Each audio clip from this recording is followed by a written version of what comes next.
মঞ্চে বক্তব্য রাখার পাশাপাশি নাচ দেখিয়ে দর্শক মাতিয়েছেন রিপাবলিকান প্রার্থী ডোনাল্ড ট্রাম্প।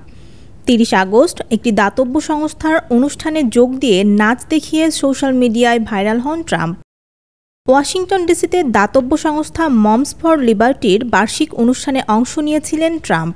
সেখানে সংস্থাটির সহ-প্রতিষ্ঠাতা টিফানি জাস্টিসের সাথে নাচেন প্রবীণ এই নেতা। নিজেকে তরুণ দেখাতে সর্বোচ্চ চেষ্টা করে যাচ্ছেন এই রিপাবলিকান প্রার্থী। তবে এই বয়সে এমন নাচানাচি করায় ট্রাম্পের সমালোচনাও করেছেন কেউ কেউ। আগামী নভেম্বরে অনুষ্ঠিত হতে যাচ্ছে যুক্তরাষ্ট্রের পরবর্তী প্রেসিডেন্ট নির্বাচন। এতে প্রতিদ্বন্দ্বিতা করবেন রিপাবলিকান প্রার্থী ডোনাল্ড ট্রাম্প ও ডেমোক্র্যাট প্রার্থী কমলা হ্যারিস। ইন্টারন্যাশনাল ডেস্ক, দৈনিক করতোয়া।